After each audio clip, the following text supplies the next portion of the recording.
전쟁의 땅, 오래된 강, 그 아래 누군가 기다리고 있다. 유프라테스. 이 이름을 들으면 우리는 먼저 고대 문명의 요람을 떠올린다. 티그리스와 함께 메소포타미아의 비옥한 초승달 지대를 적시던 강. 수메르의 도시들이 그 강둑에서 자라났고 바빌론의 정원이 그 물로 숨을 쉬었으며 제국들이 그 강을 건너며 역사를 썼다. 하지만 성경은 이 강에 대해 다른 이야기를 속삭인다. 에덴의 네 강 중 하나였던 이 물줄기는 창조의 기억을 간직한 채 종말의 문턱까지 흘러간다. 그리고 요한계시록 9번째 장에서 이 강은 더 이상 생명의 물이 아니라 결박의 장소가 된다. 계시록 9장 14절. 짧은 문장 하나가 우리를 멈추게 한다. 여섯째 나팔을 가진 천사에게 이르기를 큰 강 유프라테스에 결박된 내 천사를 놓아주라. 신화가 아니라 상징이 아니라 직접적인 문장이다. 내 천사 결박되어 있다. 유프라테스 강에. 그리고 누군가 그들을 풀어주라고 명령한다. 이 문장은 질문들을 불러온다. 조용하지만 피할 수 없는 질문들. 그들은 누구인가? 왜 결박되었는가? 왜 하필 유프라테스인가? 그리고 무엇보다 왜 지금 풀려나는가? 우리는 이 질문들을 서둘러 답하지 않을 것이다.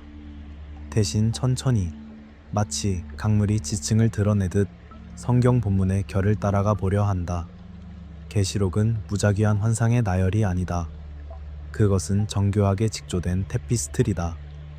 창세기에서 시작된 실들이 예언서를 거쳐 신약까지 이어지고 요한의 비전 속에서 하나의 그림으로 모인다. 내 천사의 이야기는 그 테피스트리의 한 패턴이다. 그리고 그 패턴을 이해하려면 우리는 여러 시대와 여러 본문을 가로질러야 한다. 계시록 9장 15절은 더 놀라운 말을 전한다. 그 내 천사가 그 시와 날과 달과 해를 위하여 예비된 자들이라. 시 1 월년. 이것은 단순한 시간의 나열이 아니다. 이것은 정밀함의 언어다. 우연이 아니라 계획, 즉흥이 아니라 약속. 마치 시계의 태엽이 정해진 순간에 풀리듯 이 존재들은 특정한 시점을 위해 준비되어 있다. 그 시간표는 인간의 것이 아니다. 그것은 하늘의 것이다. 그리고 그 시간표가 도래했을 때 결박은 풀린다. 이것은 무작위 공포의 이야기가 아니다. 이것은 통제된 심판의 이야기다. 수면 아래 잠들어 있던 것이 깨어나는 순간, 하지만 그 깨어남조차 허락된 범위 안에 있다. 이것이 계시록이 주는 공포의 본질이다. 큰 소리가 아니라 조용한 확신, 혼돈이 아니라 질서. 우리가 두려워해야 할 것은 무질서가 아니라 완벽하게 질서 잡힌 심판이다. 오늘 우리는 이 내 천사의 정체를 찾아 긴 여정을 시작한다. 우리는 계시록의 문을 열고 거기서 창세기의 어두운 복도로 걸어 들어갈 것이다. 홍수 이전의 세계, 경계를 넘은 존재들, 결박된 영들, 그리고 다시 종말의 강가로 돌아와 그 결박이 풀리는 순간을 목격할 것이다. 이 여정은 답을 재촉하지 않는다. 질문을 열어두는 것. 그것이 성경을 읽는 또 하나의 방식이다. 이제 우리는 여섯째 나팔의 소리로 들어간다. 강물의 표면을 지나, 모래층을 지나, 바위를 지나 어둠 속으로. 그곳에서 기다리는 것은 무엇일까? 금 제단에서 들려온 목소리는 왜 풀어주라고 말했을까? 그 목소리의 출처를 찾아 우리는 성전의 깊은 곳으로 들어간다. 계시록은 심판을 파도처럼 전개한다. 첫 번째 파도는 7인이다. 어린 양이 두루마리의 인을 하나씩 떼어낼 때마다 역사의 한 층위가 드러난다. 그 다음은 7 나팔. 나팔 소리는 더 깊은 심판을 예고한다. 그리고 마지막으로 7 대접. 진노가 완성되는 순간이다. 이 파도들은 서로 독립적이지 않다. 그것들은 겹쳐지고 깊어지고 같은 사건을 다른 각도에서 비춘다. 마치 파도가 바다의 깊은 곳을 조금씩 드러내듯 계시록의 심판들은 점층적으로 진행된다. 여섯째 나팔. 우리는 지금 그 순간에 서 있다. 계시록 9장 13절부터 문장들이 펼쳐진다. 여섯째 천사가 나팔을 불매 내가 들으니 하나님 앞 금 제단 네 뿔에서 한 음성이 나서 나팔 가진 여섯째 천사에게 말하기를 큰 강 유프라테스에 결박된 내 천사를 놓아주라. 이 문장들은 차갑다. 감정을 배제한 차에 사실만을 전달한다. 하지만 그 차가움이 오히려 무게를 더한다. 이것은 명령이다. 질문도 주저함도 없는 명령. 금 제단. 이 제단은 성전 안에 있었다. 분향단이라고도 불리는 이 제단은 대제사장이 아침 저녁으로 향을 피우던 곳이다. 향령이는 기도의 상징이었다. 시편 기자는 노래했다. 나의 기도가 주 앞에 분향함과 같이 되며. 계시록 5장과 8장에서도 향은 성도들의 기도와 연결된다. 금 대접에 가득한 향, 그것은 성도들의 기도다. 그리고 8장에서 천사가 제단의 불을 가져다가 땅에 쏟을 때 심판이 시작된다. 기도는 응답을 불러온다. 하지만 그 응답은 항상 우리가 예상하는 형태로 오지 않는다. 네 뿔 달린 금 제단. 뿔은 권능의 상징이다. 구약에서 제단의 뿔은 피난처이기도 했고 권위의 표식이기도 했다. 그리고 지금 그 뿔에서 음성이 난다. 누구의 음성인가? 본문은 명시하지 않는다. 하지만 문맥은 암시한다. 그것은 하나님 앞에 있는 제단에서 나온 음성이다. 성도들의 기도가 쌓인 곳에서 오랜 세월 억울함을 호소하던 이들의 부르짖음이 응답받는 순간 그 음성은 말한다. 풀어주라. 심판은 무작위가 아니다. 그것은 하늘의 타이밍을 따른다. 하늘의 정의를 따른다. 하늘의 관점을 따른다. 우리는 땅에서 볼 때 심판이 늦다고 느낀다.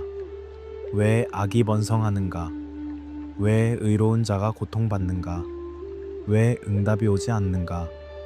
하지만 계시록은 다른 풍경을 보여준다. 제단 앞에 쌓인 기도들. 그 기도들은 사라지지 않았다. 향처럼 올라가 하나님 앞에 이르렀다. 그리고 정해진 때가 되자 그 기도는 불이 되어 땅으로 쏟아진다. 이것이 여섯째 나팔의 배경이다. 네, 천사. 본문은 그들을 천사라고 부르지만 그들이 평화의 사자가 아님은 분명하다. 그들은 결박되어 있다. 묶여 있다. 갇혀 있다. 이것은 천사라는 단어가 가진 일반적 이미지와 충돌한다. 우리는 천사를 생각할 때 흰 날개와 빛나는 옷을 떠올린다. 하지만 성경의 천사들은 훨씬 더 복잡하다. 어떤 이들은 메시지를 전하고, 어떤 이들은 보호하고, 어떤 이들은 심판을 집행한다. 그리고 어떤 이들은 타락했다. 결박된 천사들. 이 표현은 우리를 다른 본문들로 이끈다. 유다서, 베드로후서, 그리고 그 너머 창세기로. 결박. 이 단어를 천천히 풀어보자. 결박은 단순히 가두는 것이 아니다. 그것은 억제다. 통제다. 움직임의 박탈이다. 하지만 동시에 그것은 보관이기도 하다. 결박된 존재는 소멸되지 않았다. 그는 여전히 존재한다. 다만 행동할 수 없을 뿐이다. 정해진 때까지. 계시록 9장 15절은 이 점을 명확히 한다.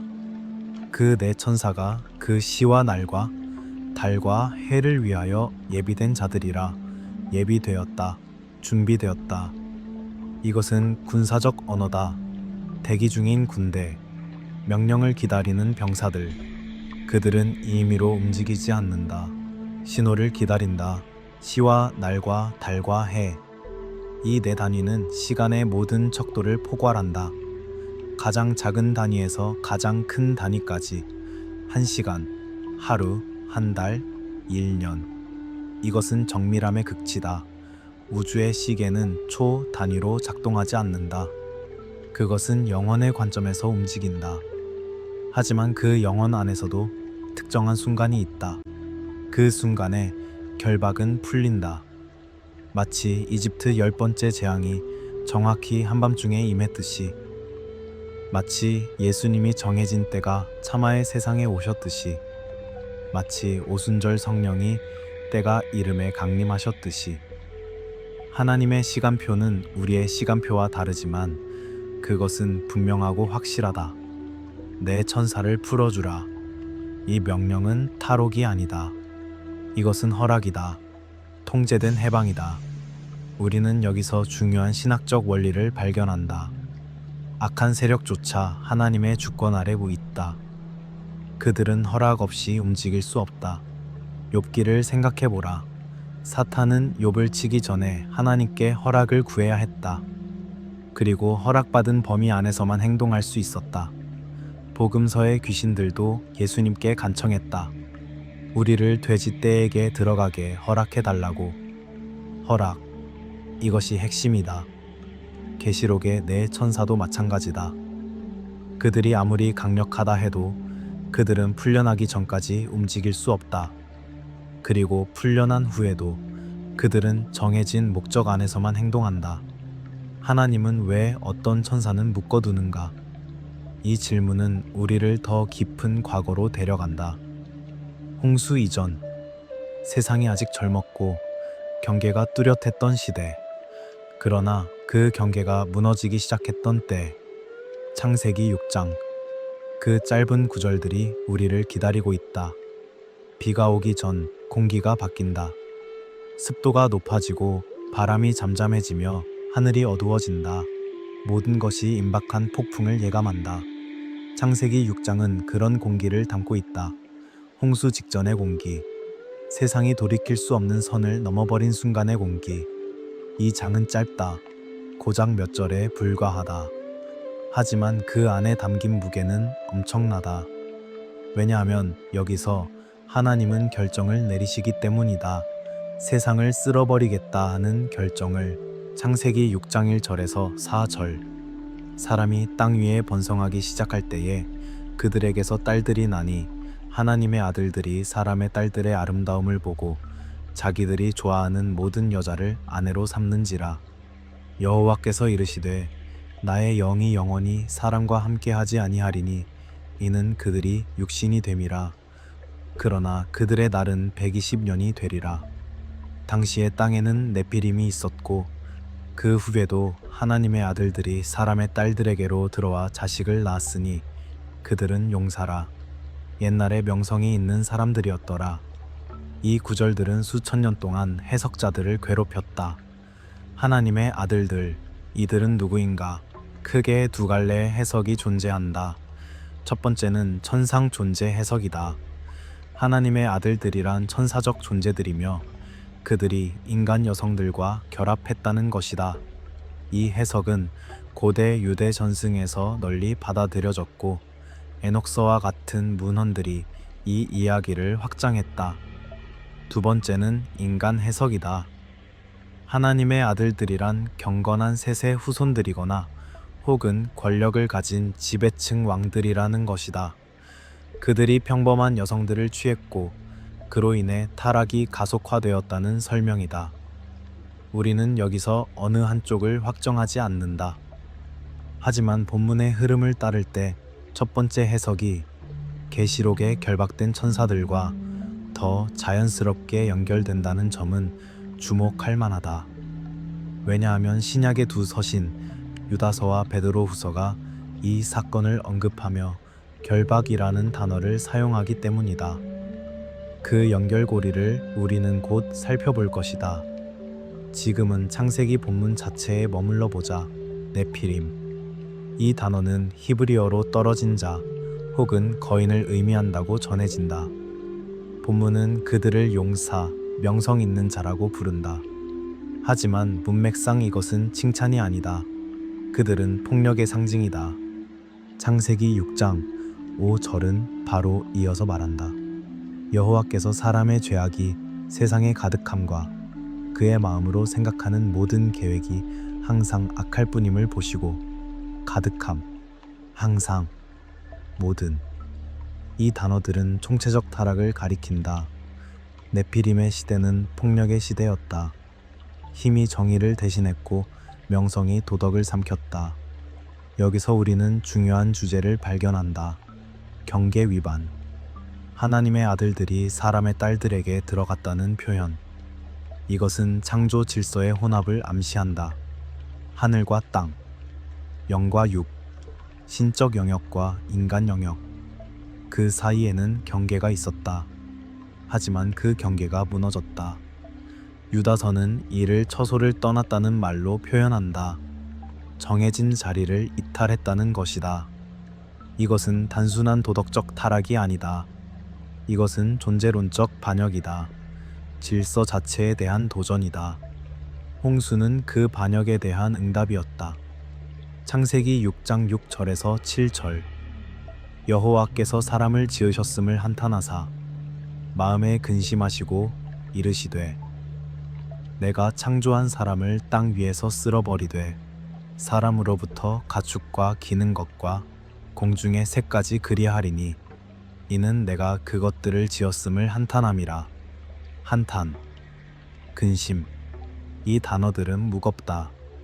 하나님이 후회하신다는 것이 아니라 창조가 이렇게 왜곡되었다는 사실 앞에서 깊은 슬픔을 느끼신다는 뜻이다. 홍수는 분노의 폭발이 아니다.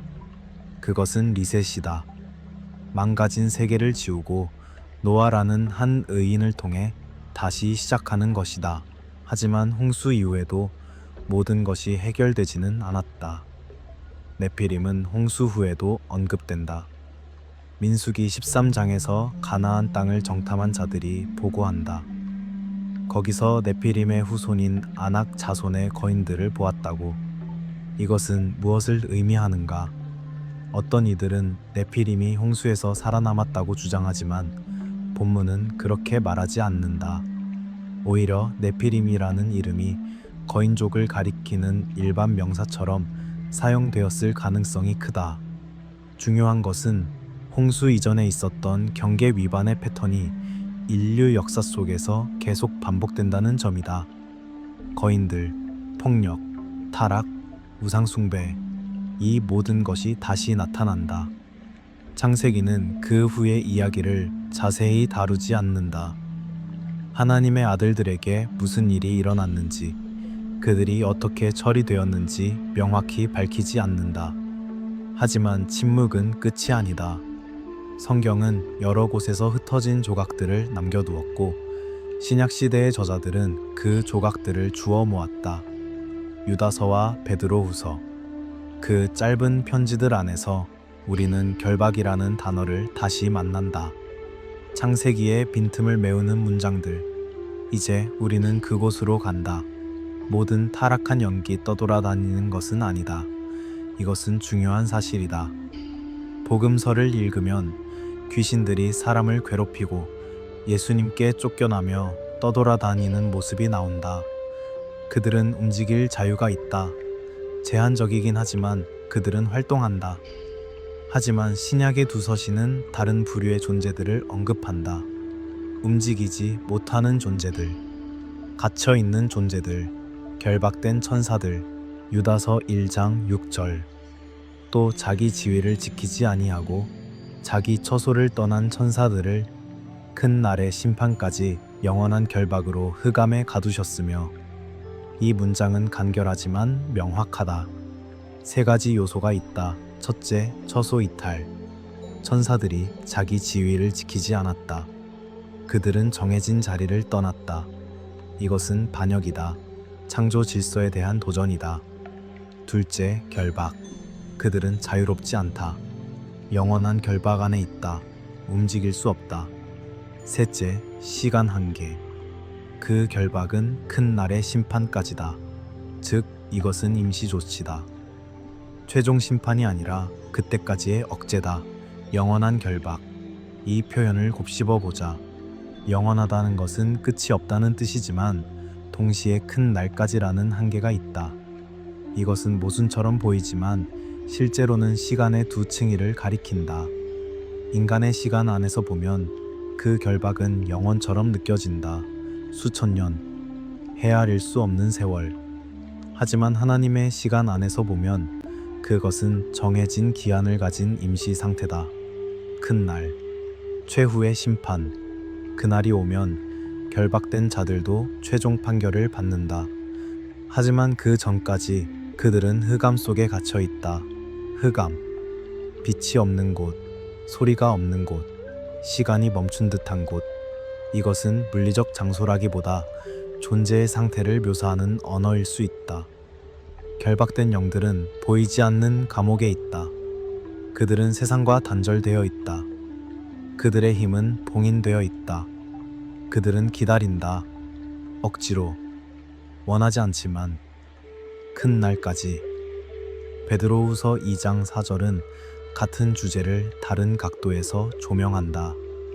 하나님이 범죄한 천사들을 용서하지 아니하시고 지옥에 던져 어두운 구덩이에 두어 심판 때까지 지키게 하셨으며, 지옥으로 번역된 단어는 원어로 타르타로스다. 이것은 헬라 신화에서 가장 깊은 지하 감옥을 가리키는 이름이었다. 베드로는 유대인 독자들에게 편지를 쓰면서도 이 헬라 용어를 차용한다. 왜냐하면 그 단어가 전달하는 이미지가 필요했기 때문이다. 가장 깊은 곳, 가장 어두운 곳, 탈출이 불가능한 곳, 어두운 구덩이, 혹은 어떤 사본은 어두운 사슬이라고 읽힌다. 구덩이든 사슬이든 핵심은 같다. 구속, 제한, 움직임의 박탈, 그리고 다시 심판 때까지라는 시간 표지. 이것은 최종 상태가 아니다. 이것은 대기 상태다. 마치 재판을 기다리는 피고인이 구치소에 수감되듯 이 천사들은 최후의 심판을 기다리며 결박되어 있다. 유다서와 베드로후서 모두 문맥상 창세기 6장을 염두에 두고 있다. 유다서는 소돔과 고모라의 심판 직전에 이 천사들을 언급한다.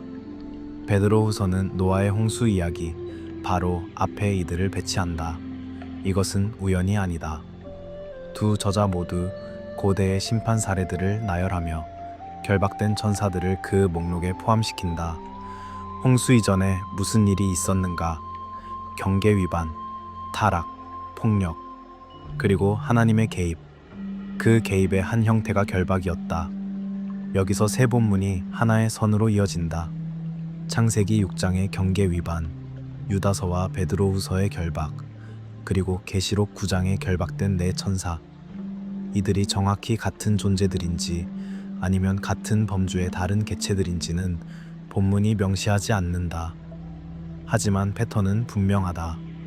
어떤 천사들은 타락했고 그들 중 일부는 즉시 심판받아 결박되었다.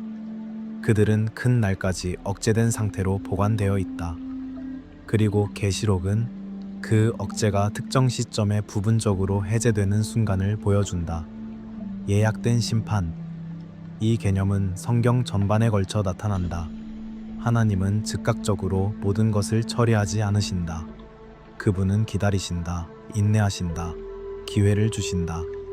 하지만 동시에 심판의 날을 정해두신다. 그날까지 악은 제한된다. 통제된다.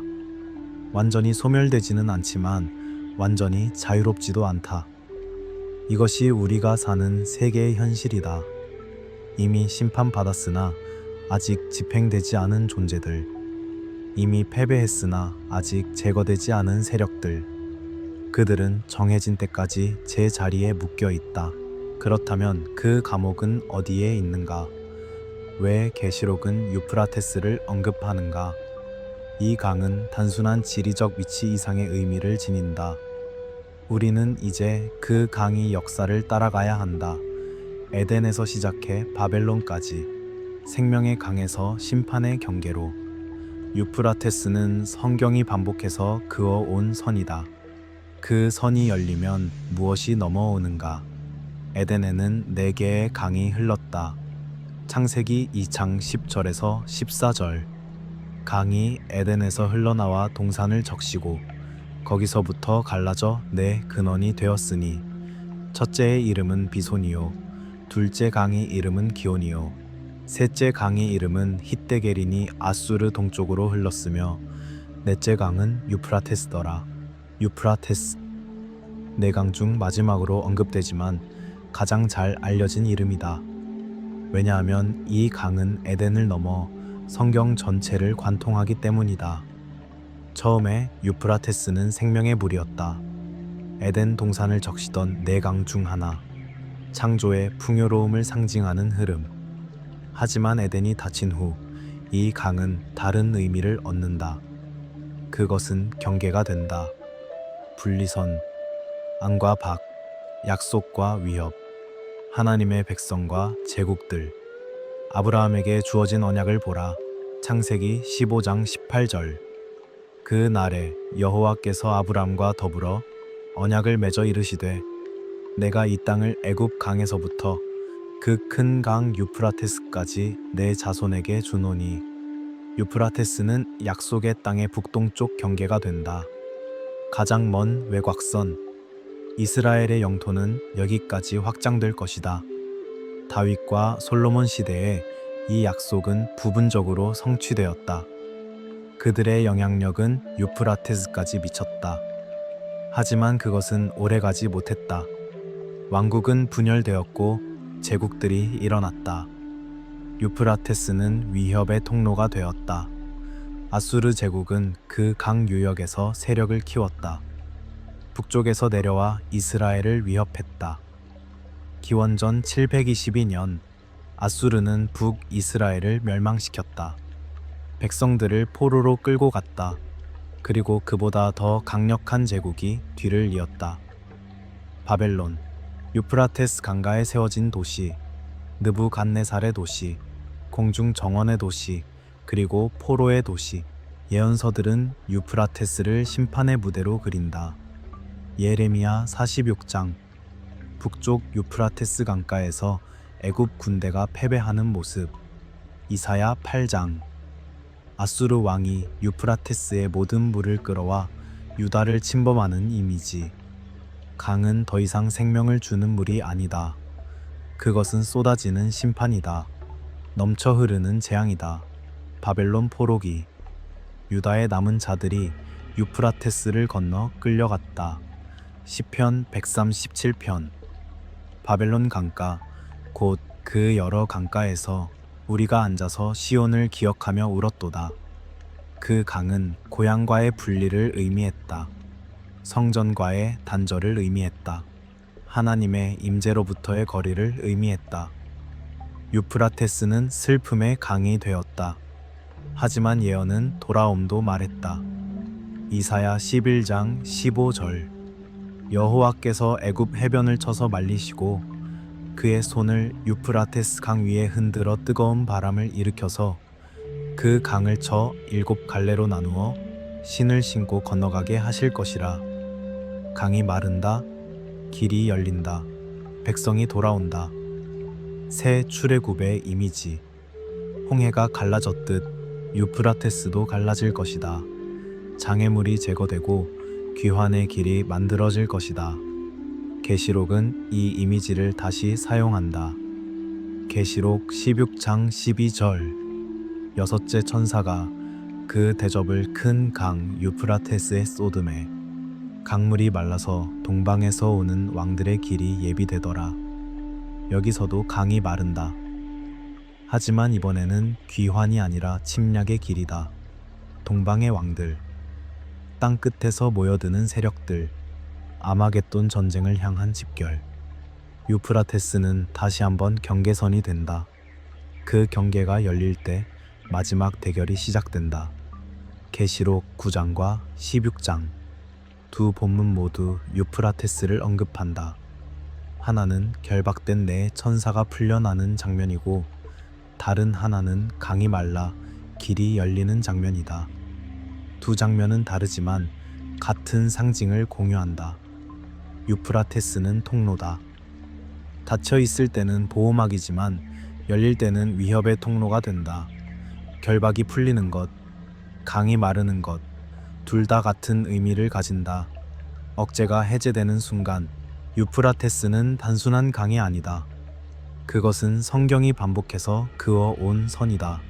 에덴의 생명, 아브라함의 약속, 제국의 위협, 포로의 슬픔, 귀환의 희망, 종말의 문턱.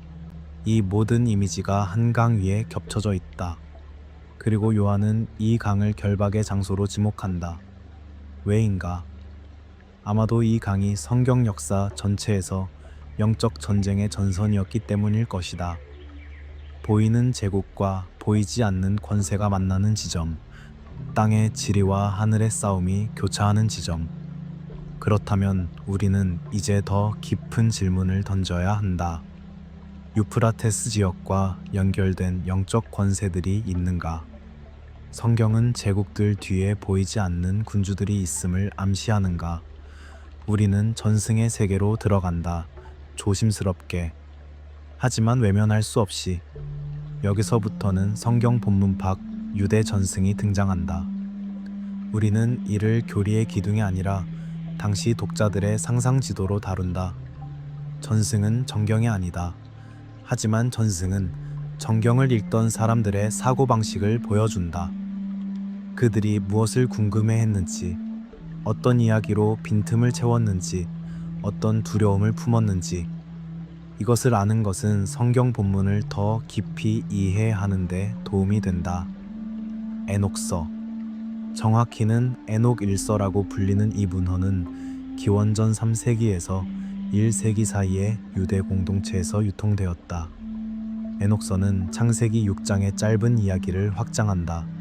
하나님의 아들들, 즉 감시자들이 하늘에서 내려와 인간 여성들과 결합했다는 이야기. 그들의 이름까지 기록되어 있다. 아자젤, 세미하자 등. 그들은 인간에게 금지된 지식을 가르쳤다. 전쟁의 기술, 화장술, 주술, 점성술. 그 결과 땅은 폭력과 부패로 가득 찼다. 에녹서에 따르면 하나님은 내 대천사를 보내 이 감시자들을 처벌하셨다. 라파엘은 아자젤을 사막의 구덩이에 결박했다. 큰 바위들을 그 위에 던져 어둠 속에 가두었다. 미겔은 다른 감시자들을 흑암의 구덩이에 던졌다. 그들은 거기서 70세대 동안 곧 심판의 날까지 갇혀 있을 것이다. 그들의 자손인 거인들은 서로를 멸하고 그 영들은 악령이 되어 땅을 떠돌게 되었다. 이것은 전승이다. 이야기다. 신화적 확장이다. 하지만 왜 이런 전승이 생겨났는가? 창세기 6장은 너무 짧다. 하나님의 아들들이 사람의 딸들을 취했다. 네피림이 있었다. 그리고 홍수가 왔다. 그 사이에 무슨 일이 있었는가? 왜 홍수가 필요했는가? 경건한 셋 후손과 평범한 여성의 결혼만으로 전 세계적 심판을 설명하기에는 뭔가 부족하다고 느낀 독자들이 있었다. 그들은 더 극적인 설명을 원했다. 천상적 반역, 질서의 근본적 붕괴. 그래서 전승이 만들어졌다. 유다서의 저자는 이 전승에 익숙한 독자들을 전제했을 가능성이 높다. 유다서는 에녹을 직접 인용한다. 유다서 1장 14절. 아담의 7대 손 에녹이 이 사람들에 대하여도 예언하여 이르되 보라 주께서 그 수만의 거룩한 자와 함께 임하셨나니. 이것은 에녹서의 문장과 거의 일치한다. 유다서 저자는 에녹서를 알고 있었고 그것을 유용한 참고 자료로 여겼다. 하지만 그렇다고 해서 에녹서 전체를 정경으로 받아들인 것은 아니다. 단지 그 전승적 언어가 자신의 요점을 전달하는데 도움이 되었기 때문에 사용한 것이다. 감시자, 결박, 어둠, 심판의 날. 이 모티프들은 에녹 전승의 핵심이다. 그리고 이 모티프들은 계시록 9장과 놀랍도록 유사하다. 결박된 존재들, 정해진 때까지 억제됨, 그리고 풀려남.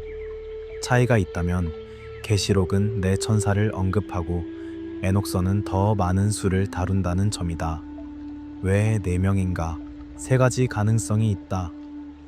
첫째, 이들은 우두머리급 존재일 수 있다. 모든 타락한 감시자가 아니라 그중 지도자 계급, 에녹서에도 이름이 거론되는 주요 천사들이 있다. 계시록의 내 천사도 비슷한 지위를 가졌을 가능성이 있다. 둘째, 내라는 숫자는 계시록의 상징 체계와 관련이 있다. 계시록은 네, 7, 12 같은 숫자를 반복적으로 사용한다. 땅의 네 모퉁이, 네 생물, 네 바람. 내는 완전성, 특히 우주적 범위를 상징한다. 네 천사는 모든 방향, 모든 영역을 포괄하는 심판 세력을 나타낼 수 있다. 셋째, 이들은 각기 다른 구역이나 기능을 맡은 존재들일 수 있다. 다니엘서에 등장하는 영적 군주들처럼 특정 지역이나 세력과 연결된 존재들. 우리는 여기서 확정하지 않는다. 본문이 명시하지 않은 것을 우리가 단정할 수 없다. 하지만 질문은 남긴다. 질문은 우리를 더 깊이 사유하게 만들기 때문이다. 전승이 준 것은 답이 아니라 공포의 윤곽이다. 어둠 속에 갇힌 존재들. 시간이 멈춘 듯한 감옥. 세월의 무게. 바위 아래 구렁 속 흑암안. 그들은 기다린다. 원하지 않지만 어쩔 수 없이 큰 날까지. 결박의 시간을 상상해 보라. 지층처럼 쌓인 세월. 아브라함이 태어나고 이집트 노예가 되고 출애굽하고 왕국이 세워지고 무너지고 포로로 끌려가고 돌아오고 성전이 재건되고 다시 파괴되는 동안, 로마 제국이 일어나고 예수님이 오시고 교회가 탄생하고 복음이 전파되는 동안, 그 모든 시간 동안 결박된 존재들은 움직이지 못했다. 그들에게는 천년이 하루 같았을까? 아니면 영원처럼 느껴졌을까? 우리는 모른다. 하지만 성경은 말한다. 그들은 정해진 때를 위해 예비되었다고. 이제 성경 안에서 또 하나의 창을 연다. 전승이 암시했던 것을 성경 본문이 직접 보여주는 장면. 제국 뒤에 보이지 않는 군주들. 다니엘 10장. 커튼이 살짝 열리는 순간, 다니엘 10장은 이상한 장이다. 예언이 아니라 예언을 받기까지의 과정을 기록하기 때문이다. 다니엘이 3주간 동안 금식하며 기도한다. 그는 응답을 기다린다. 그리고 마침내 천사가 나타난다. 빛나는 옷을 입고 허리에 정금띠를 두른 존재.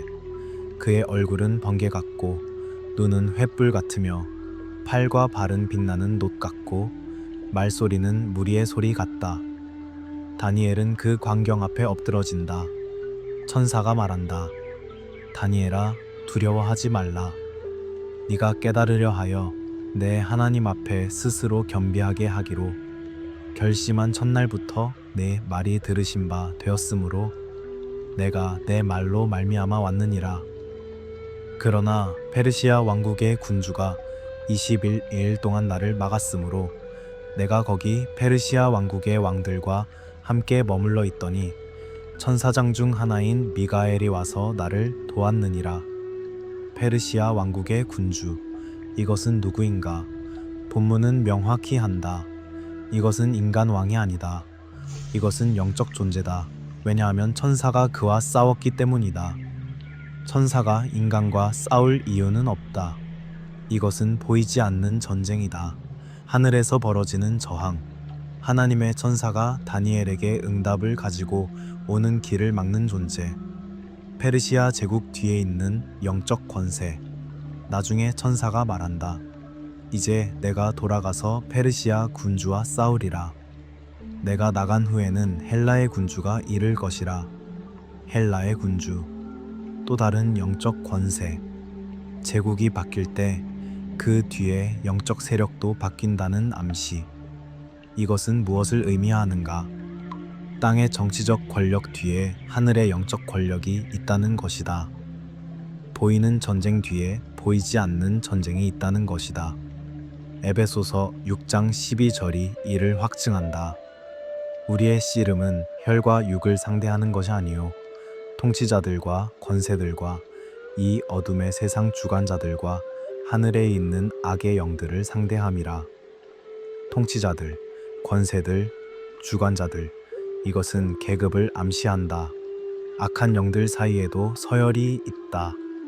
어떤 이들은 떠돌고 어떤 이들은 지역이나 제국과 연결되어 있으며 어떤 이들은 결박되어 있다.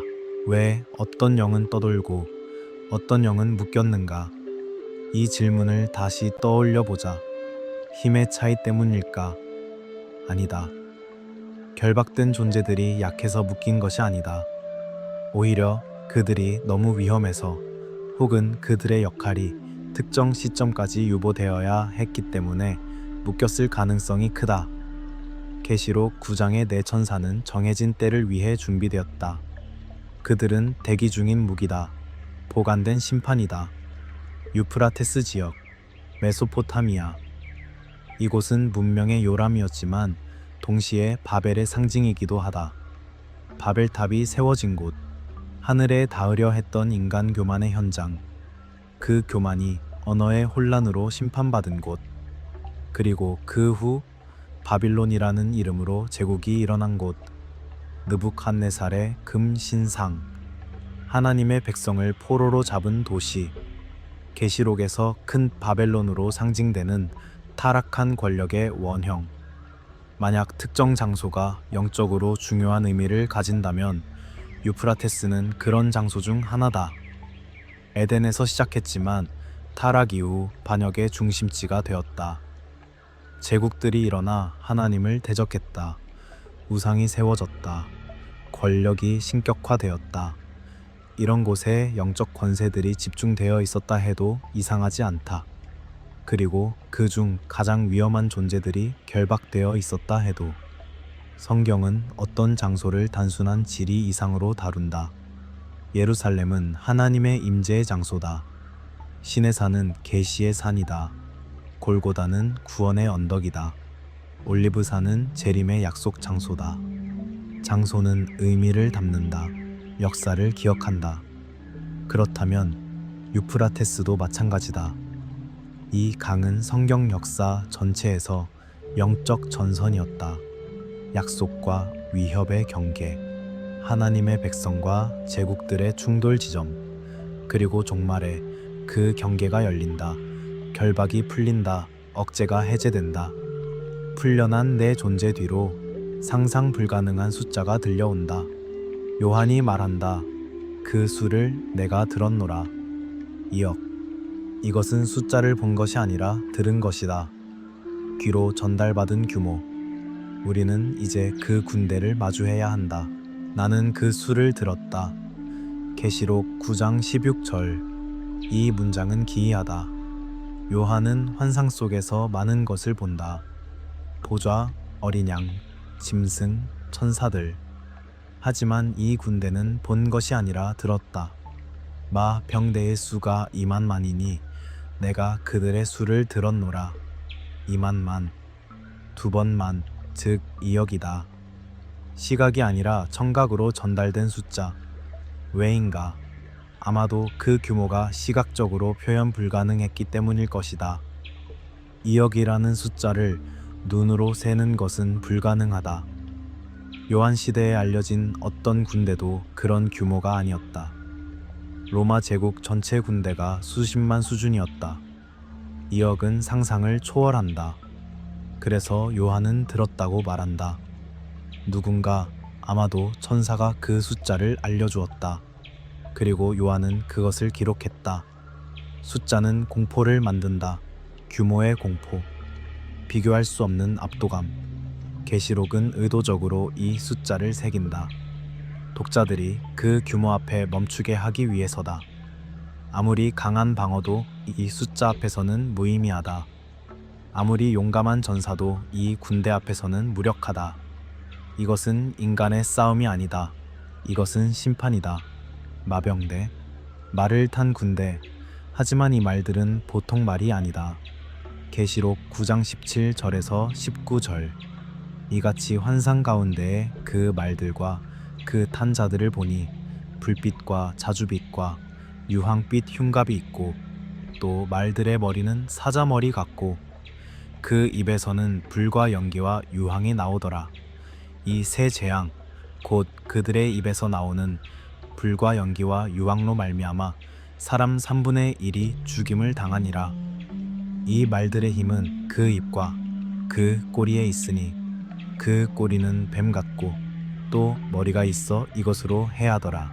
사자 머리, 불 영이, 유황을 뿜는 입, 뱀 같은 꼬리, 그리고 그 꼬리에 달린 머리. 이것은 실제 말이 아니다. 이것은 상징적 비전 언어다. 혹은 초자연적 존재를 묘사하는 방식이다. 요한은 본 적 없는 것을 보았고 그것을 익숙한 이미지로 설명하려 했다. 사자처럼 강하고 불처럼 파괴적이며 뱀처럼 교활한 존재들. 현대 해석자들은 이 구절을 다양하게 읽는다. 어떤 이들은 이를 현대 무기의 예표로 본다. 탱크, 미사일, 화염 방사기. 입에서 나오는 불과 연기는 폭발을 암시한다고 말한다. 어떤 이들은 이를 순수하게 상징적으로 본다. 파괴의 강도를 전달하기 위한 묵시적 이미지라고 본다. 또 어떤 이들은 이를 문자적 초자연 존재로 본다. 지옥에서 올라온 군대, 악령들의 물리적 현현. 우리는 세 가능성을 모두 열어둔다. 본문이 정확히 무엇을 묘사하는지 확정하기 어렵기 때문이다. 하지만 어떤 해석을 택하든 핵심은 같다. 대규모 죽음, 파괴, 심판. 계시록 9장 18절. 사람 3분의 1이 죽임을 당하니라. 3분의 1. 이 패턴은 계시록 전체에 반복된다. 나팔 심판들은 각각 3분의 1을 친다. 땅의 3분의 1, 나무의 3분의 1, 바다의 3분의 1, 강이 3분의 1, 해와 달과 별의 3분의 1, 그리고 이제 사람의 3분의 1, 부분 심판. 이것은 중요한 개념이다. 하나님은 아직 전부를 치지 않으신다. 3분의 2는 남는다. 왜인가? 회개의 기회를 주기 위해서다. 경고를 주기 위해서다. 최후의 심판이 아직 아니라는 신호를 주기 위해서다. 나팔은 경보다. 대접이 쏟아지기 전에 나팔이 운다. 아직 돌아설 시간이 있다는 외침. 불, 연기, 유황. 이 세 단어는 고대 심판 이미지와 겹친다. 소돔과 고모라를 떠올려 보라. 창세기 19장 24절. 여호와께서 하늘 곧 여호와께로부터 유황과 불을 비같이 소돔과 고모레 내리사. 유황은 심판의 상징이다. 타오르는 정화, 씻을 수 없는 부패에 대한 응답. 계시록 14장, 19장, 20장, 21장에서도 유황은 반복적으로 등장한다. 짐승과 거짓 선지자가 던져지는 유황 불못, 사탄이 던져지는 유황 불못, 최종 심판의 장소. 여섯째 나팔의 유황은 그 최종 심판의 예고편이다. 연기, 영이는 파괴의 흔적이다. 불이 지나간 자리, 생명이 소진된 표시. 계시록 9장, 이 절에서 무저갱이 열릴 때도 연기가 올라왔다. 큰 풀무의 영이 같은 연기가 구멍에서 나오매 해와 공기가 그 구멍의 연기로 말미암아 어두워지며 영이는 가시성을 차단한다. 숨을 막는다. 그것은 생명과 반대되는 모든 것이다. 불은 정화하기도 하지만 파괴하기도 한다. 계시록의 불은 대부분 후자다. 심판의 불, 태우는 불. 계시록 8장에서 우박과 불이 섞여 땅에 쏟아진다. 계시록 16장에서 사람들이 불에 그을린다. 불은 거역할 수 없다. 막을 수 없다. 그것은 오직 소멸시킨다. 2억의 군대가 불, 연기, 유황을 뿜으며 나아간다. 그 앞에서 인류의 3분의 1이 쓰러진다. 이것은 역사상 어떤 전쟁보다 큰 재앙이다. 흑사병도, 세계대전도 이만큼 짧은 시간에 이만큼 많은 사람을 앗아가지 못했다. 이것은 자연재해가 아니다. 이것은 풀려난 존재들이 행하는 심판이다. 통제된 파괴, 허락된 범위 안에서의 재앙. 그런데 가장 놀라운 문장은 그 다음에 온다.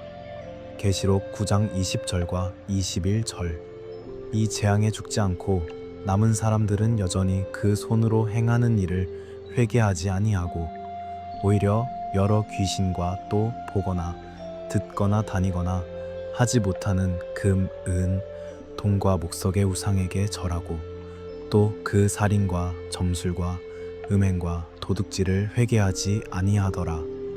회개하지 않음. 살아남은 자들이 3분의 1의 죽음을 목격한 자들이 여전히 돌아서지 않는다.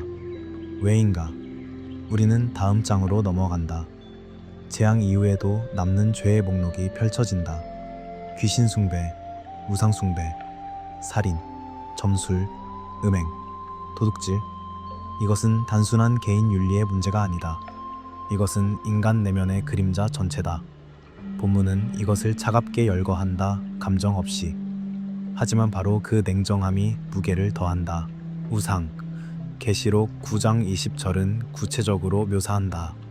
보거나 듣거나 다니거나 하지 못하는 금, 은, 동과 목석의 우상. 이것은 시편 115편과 135편의 메아리다. 그들의 우상은 은과 금이요 사람의 손으로 만든 것이라. 입이 있어도 말하지 못하며, 눈이 있어도 보지 못하며, 귀가 있어도 듣지 못하며, 손이 있어도 만지지 못하며, 발이 있어도 걷지 못하며. 우상은 무력하다. 하지만 사람들은 그것에 매달린다. 왜인가? 우상은 통제 가능하기 때문이다. 살아계신 하나님은 주권을 가지시고 요구하시며 심판하신다. 하지만 우상은 그렇지 않다. 우상은 내가 만들고 내가 위치시키며 내가 필요할 때만 찾을 수 있다. 우상은 안전하다. 적어도 그렇게 느껴진다. 살아남은 자들이 여전히 우상을 붙잡는 이유는 그들이 하나님을 마주하기 싫기 때문이다. 귀신 숭배. 이것은 우상 숭배의 더 깊은 층이다. 바울은 고린도전서 10장 20절에서 말한다. 대저 이방인이 제사하는 것은 귀신에게 하는 것이요 하나님께 제사하는 것이 아니니 나는 너희가 귀신과 교제하는 자가 되기를 원하지 아니하노라. 우상 뒤에는 귀신이 있다. 보이지 않는 세력이 있다. 사람들은 우상을 섬기며 실제로는 악한 영들과 연결된다. 그리고 그 연결은 속박을 만든다. 점술. 헬라어 원문은 파르마케이아다. 이 단어는 약물, 주술, 마술, 기만적 관행을 아우른다. 고대 세계에서 점술은 단순한 미신이 아니었다. 그것은 영적 세력과의 교섭이었다. 미래를 알기 위해, 힘을 얻기 위해 사람들은 금지된 통로를 열었다. 신명기 18장은 이를 엄격히 금한다. 점치는 자나 길흉을 말하는 자나 요술을 하는 자나 무당이나 진언자나 신접자나 박수나 초혼자를 너희 가운데에 용납하지 말라. 이는 이런 일을 행하는 모든 자를 여호와께서 가증히 여기시기 때문이다. 하지만 사람들은 경고를 무시한다. 심판 이후에도 살인, 음행, 도둑질, 이 세 가지는 십계명의 핵심을 건드린다. 이웃을 해치는 행위, 관계를 더럽히는 행위, 소유를 빼앗는 행위. 계시록은 이것을 종말의 죄악으로 나열하지만 실제로 이것은 모든 시대의 죄악이다. 가인이 아벨을 죽인 이래 살인은 계속되었다. 소돔의 음행 이래 성적 타락은 반복되었다. 라반이 야곱을 속인 이래 도둑질과 기만은 끊이지 않았다. 종말은 새로운 죄를 발명하지 않는다. 종말은 오래된 죄를 확대 재현한다. 회개하지 않음, 이것이 핵심이다. 계시록 9장 20절과 21절은 2번 반복한다. 회개하지 아니하고 회개하지 아니하더라. 반복은 강조다. 본문은 우리에게 묻는다. 심판이 사람을 변화시키는가? 출애굽기를 떠올려 보라. 10가지 재앙. 각 재앙 후에 바로는 무슨 반응을 보였는가? 어떤 때는 잠시 굴복하는 듯 했다. 가라, 너희 하나님을 섬기라. 하지만 재앙이 그치자마자 그는 마음을 강팍하게 했다. 다시 거절했다. 다시 붙잡았다. 이것은 심판이 자동으로 회개를 이끌지 못한다는 증거다. 오히려 심판은 이미 완고한 마음을 더욱 드러낼 수 있다. 로마서 2장 4절과 5절. 혹 네가 하나님의 인자심이 너를 인도하여 회개하게 하심을 알지 못하여 그의 인자하심과 용납하심과 길이 참으심을 멸시하느냐. 다만 내 고집과 회개하지 아니한 마음을 따라 진노의 날 곧 하나님의 의로우신 심판이 나타나는 그 날에 임할 진노를 내게 쌓는도다. 회개는 심판 때문이 아니라 인자하심 때문에 일어난다. 하지만 인자하심을 멸시하는 자는 심판을 겪어도 돌아서지 않는다. 사람은 무너지는 도시 속에서도 붙잡을 우상을 찾는다.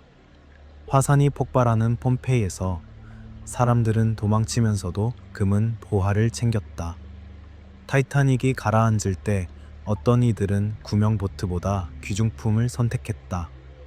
죽음 앞에서도 사람은 손에 쥔 것을 놓지 못한다. 종말의 인류도 마찬가지다. 1/3의 1이 죽어도 그들은 여전히 귀신과 우상과 죄악에 매달린다. 이것은 비극이다. 조용한 비극. 계시록은 이를 비난하지 않는다. 단지 기록한다. 그들은 회개하지 아니하더라.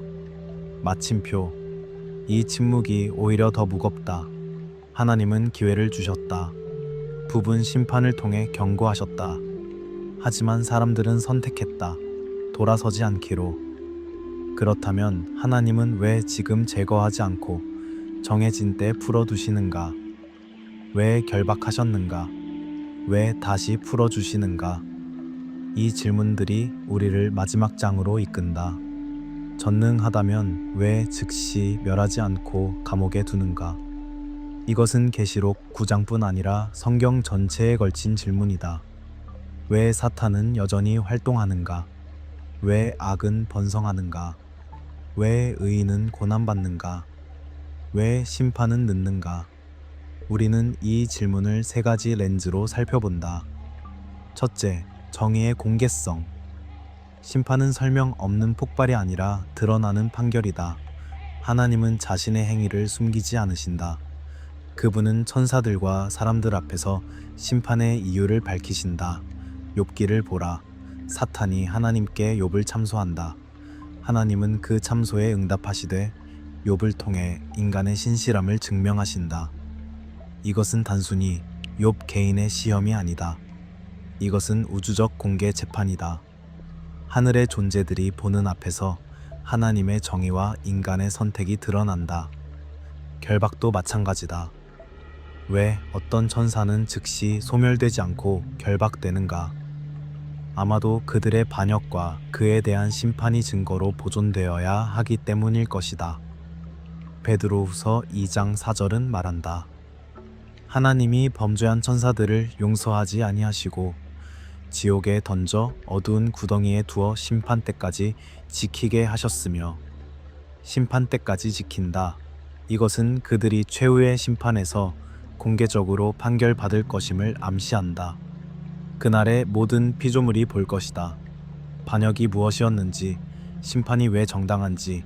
둘째, 섭리의 보존. 억제가 있었기에 역사가 유지되었을 가능성. 만약 모든 악한 세력이 즉시 제거되었다면 인간의 자유의지는 어떻게 되었을까?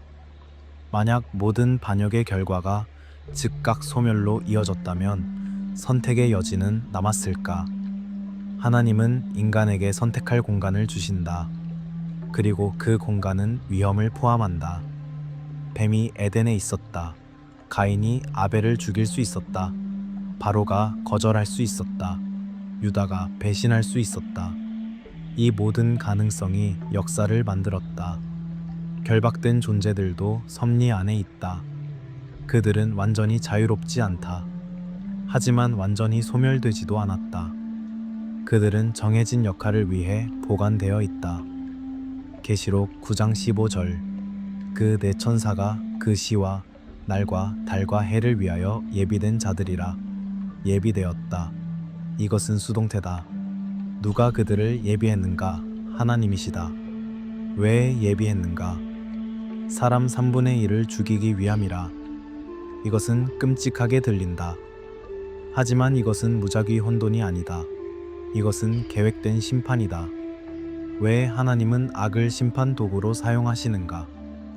이것은 깊은 신학적 질문이다. 하지만 성경은 이 패턴을 반복해서 보여준다. 하나님은 아수르를 사용하여 이스라엘을 징계하셨다. 그리고 나중에 아수르도 심판하셨다. 하나님은 바벨론을 사용하여 유다를 징계하셨다. 그리고 바벨론도 멸하셨다. 악한 도구도 하나님의 주권 아래 있다. 그들은 허락된 범위 안에서만 행동한다. 그리고 그들의 행동조차 하나님의 목적을 이룬다. 이것이 섭리다. 셋째, 심판의 정밀성. 시와 날과 달과 해의 정확함. 계시록은 시간에 집착한다. 42개월, 1260일, 3일 반, 한때, 두때, 반때. 이 숫자들은 우연이 아니다. 그것들은 정밀함을 가리킨다. 하나님의 시간표는 정확하다. 너무 이르지도 너무 늦지도 않다. 딱 맞는 순간에 사건이 일어난다. 결박과 해방도 마찬가지다. 내 천사는 창세기 6장 이후 수천 년 동안 묶여 있었다. 왜 그렇게 오래? 왜 그 시점이 아니라 이 시점인가? 우리는 정확히 알 수 없다. 하지만 본문은 확신한다. 그들은 그 시를 위해 예비되었다. 그 날을 위해, 그 달을 위해, 그 해를 위해. 네 단위의 시간이 모두 맞아떨어지는 순간, 그때 결박이 풀린다. 이것은 우리에게 무엇을 말하는가? 악은 통제되고 있다는 것, 혼돈처럼 보이는 세계도 실제로는 주권 아래 있다는 것, 때가 되면 모든 것이 드러난다는 것. 결박은 처벌만이 아니라 보호일 수 있다. 만약 내 천사가 역사 내내 풀려 있었다면 인류는 살아남지 못했을 것이다. 그들의 결박은 세상을 위한 은혜였다. 그리고 그들의 해방조차 계획된 심판이다. 악은 통제되고 때가 되면 증거처럼 드러난다. 이것이 계시록 9장이 주는 핵심 논리다. 우리는 이제 처음으로 돌아간다. 강 아래의 침묵, 시계 소리, 모래시계, 흐르는 물. 이 이미지들을 회수하며 시작과 끝을 고리처럼 연결한다. 유프라테스, 에덴의 강이었다. 생명의 물, 창조의 풍요. 그러나 타락 후 그것은 언약의 경계가 되었다. 아브라함의 약속, 이스라엘의 외곽선, 그리고 제국들의 무대가 되었다. 아수르가 건너왔다. 바벨론이 건너왔다. 포로가 끌려갔다. 슬픔이 흘렀다. 그리고 이제 종말의 문턱이 되었다. 결박된 존재들이 기다리는 곳, 풀려날 때를 기다리는 곳. 이 강은 성경 역사 전체를 관통한다. 그것은 단순한 지리가 아니다. 그것은 상징이다. 경계, 갈림길, 선택의 지점, 안과 박, 축복과 저주, 보호와 위협. 한 강 위에 모든 이야기가 겹쳐져 있다. 마무리는 공포가 아니라 침착함이다. 계시록은 우리를 두렵게 하려고 쓰인 책이 아니다. 그것은 우리를 깨우려고 쓰인 책이다. 혼돈처럼 보이는 세계가 실제로는 통제되고 있음을 보여준다. 역사는 무작위로 흘러가지 않는다. 그것은 목적을 향해 간다. 종말을 향해, 심판을 향해, 그리고 그 너머 새 하늘과 새 땅을 향해. 통제되지 않는 혼돈이 아니라 통제되는 역사. 이것이 계시록이 주는 위로다. 내 천사가 풀려나고 2억의 군대가 나아가고 사람의 3분의 1이 죽어도 하나님은 여전히 보좌에 계신다. 어린 양은 여전히 두루마리를 들고 계신다.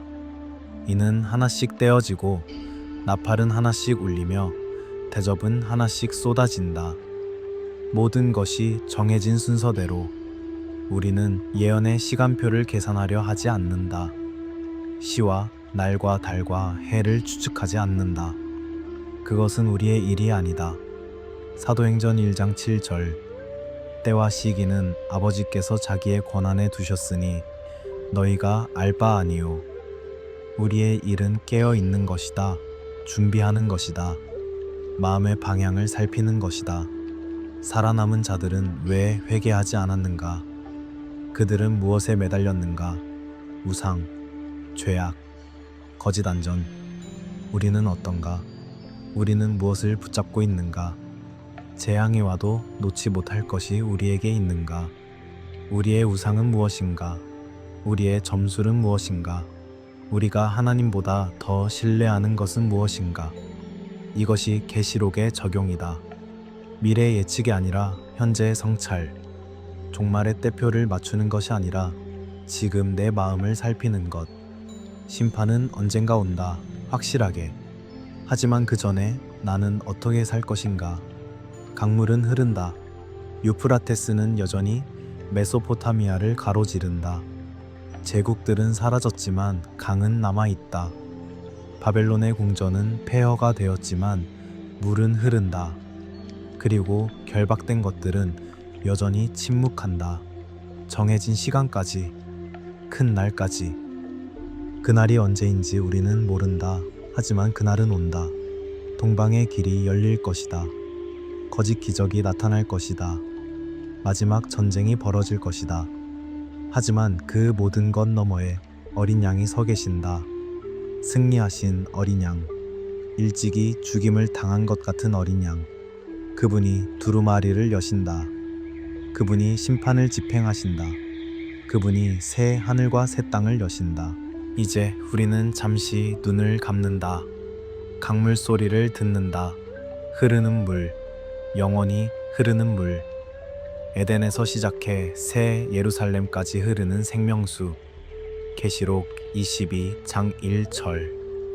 또 그가 수정같이 맑은 생명수의 강을 나에게 보이니 하나님과 및 어린 양의 보좌로부터 나와. 유프라테스는 심판의 강이었지만 생명수 강은 치유의 강이다. 나무 잎사귀는 만국을 치료한다. 저주가 없다. 밤이 없다. 그분의 얼굴을 볼 것이다.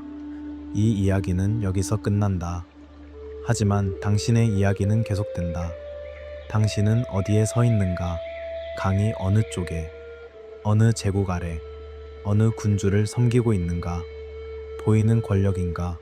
보이지 않는 권세인가? 아니면 보좌에 앉으신 분인가? 질문을 남긴다. 서두르지 않는다. 침착하게, 고요하게, 잠들기 전 마지막 생각처럼. 강 아래 누군가 기다리고 있다. 하지만 그들은 허락 없이 움직이지 못한다. 시간은 흐르고 있다. 모래시계의 모래는 떨어지고 있다. 시, 일, 월, 년. 언젠가 그 순간이 온다. 하지만 오늘은 아직 아니다.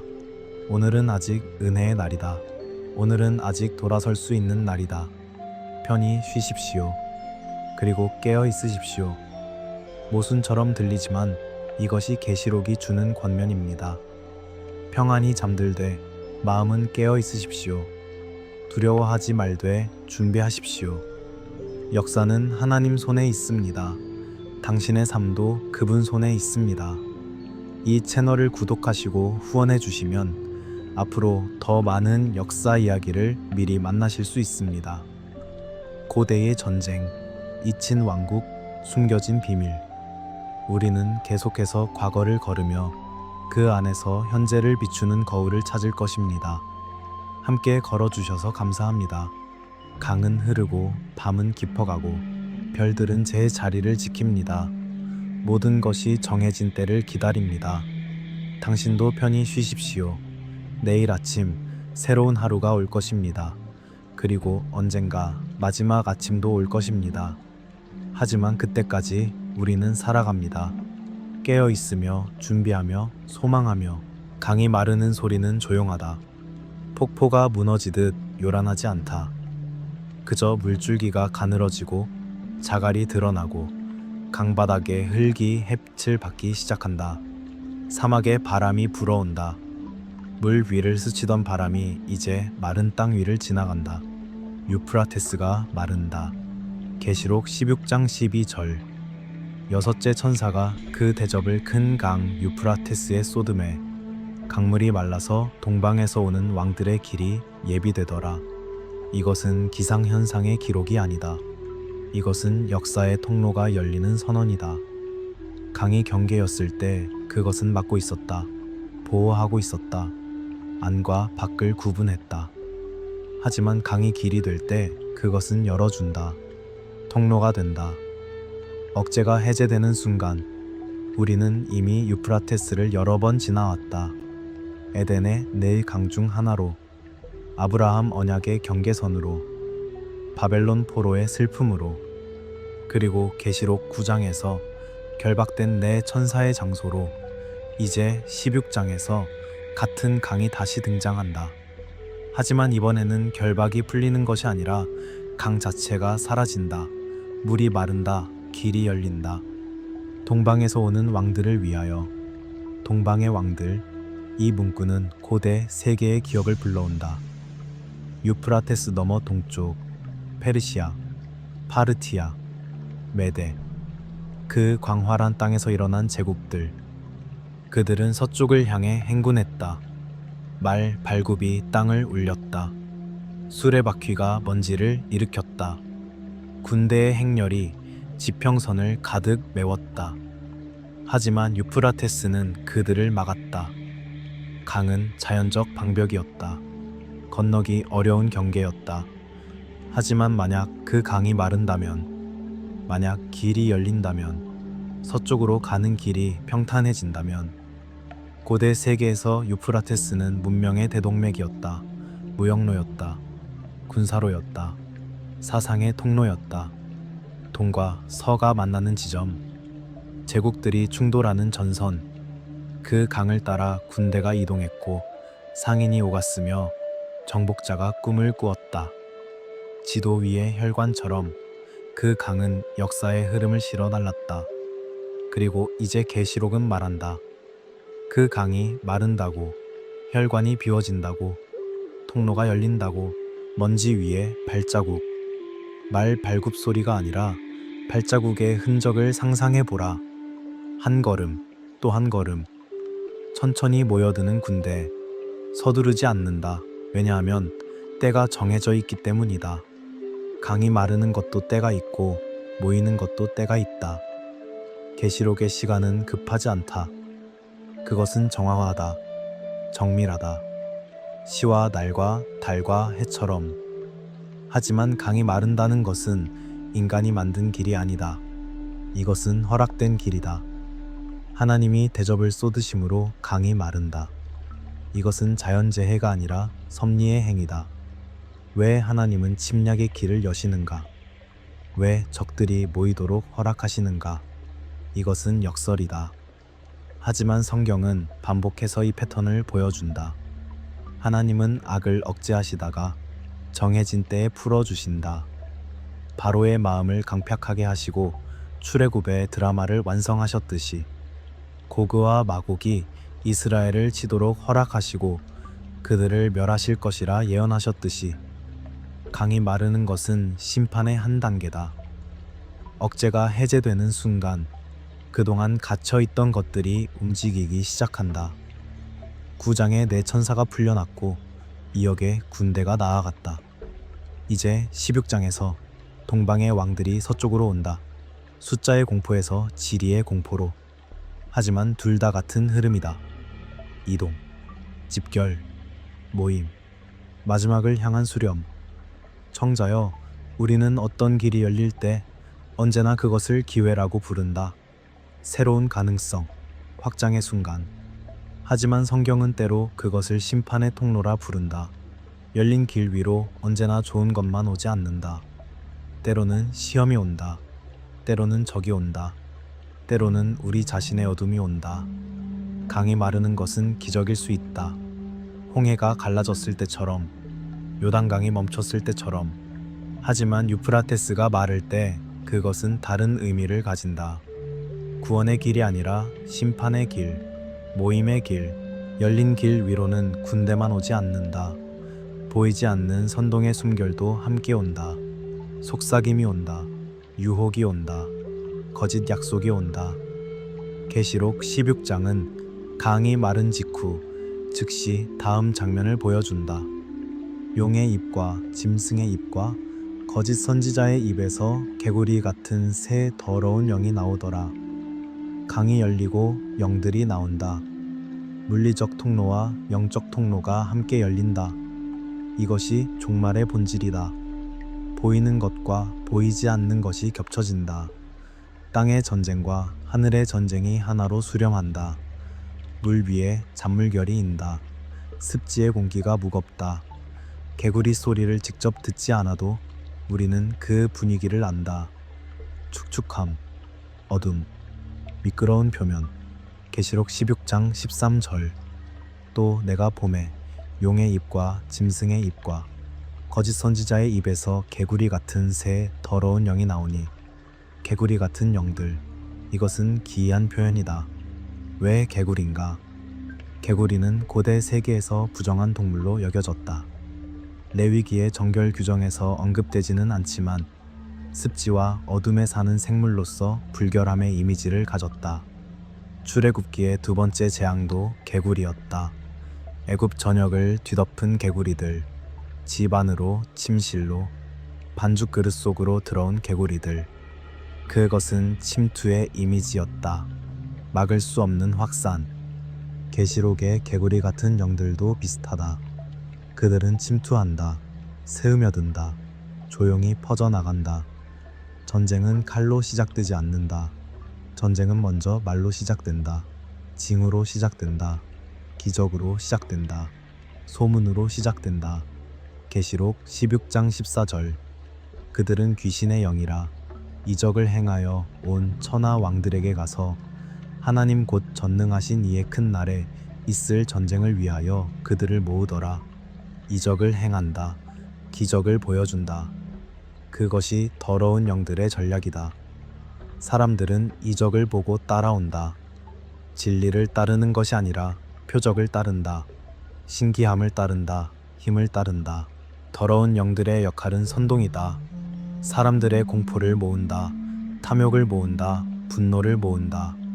그리고 그것을 한 방향으로 흐르게 만든다. 한 곳으로 모이게 만든다. 아마겟돈으로. 그들은 논리로 설득하지 않는다. 그들은 감정을 자극한다. 불안을 키운다. 적을 만든다. 그리고 말한다. 함께 싸우자고. 함께 저항하자고. 함께 모이자고. 기적을 행한다는 것은 무엇인가? 이것은 마술쇼가 아니다. 이것은 진짜처럼 보이는 것. 진짜보다 더 설득력 있는 것. 신명기 13장이 경고했다. 선지자나 꿈꾸는 자가 일어나서 이적과 기사를 보이고 내게 말하기를 네가 알지 못하던 다른 신들을 따라 섬기자 하며, 그의 이적과 기사가 그 말대로 이루어질지라도 너는 그 선지자나 꿈꾸는 자의 말을 듣지 말라. 이는 너희 하나님 여호와께서 너희가 마음을 다하고 뜻을 다하여 너희 하나님 여호와를 사랑하는지 알려하사 너희를 시험하심이니라. 기적이 진짜라도 그것이 진리를 보증하지 않는다. 기적은 시험이다. 고대의 예언자들, 점술가들, 궁중 마술사들은 권력과 결탁했다. 그들은 왕에게 말했다. 신들이 당신을 지지한다고, 하늘이 당신 편이라고, 전쟁을 시작하라고, 우리가 이길 것이라고. 그리고 백성들은 그 말을 믿었다. 왜냐하면 표적이 있었기 때문이다. 신전에서 불이 내려왔다. 점쟁이가 미래를 맞췄다. 꿈이 현실이 되었다. 사람들은 따랐다. 그리고 파멸로 갔다.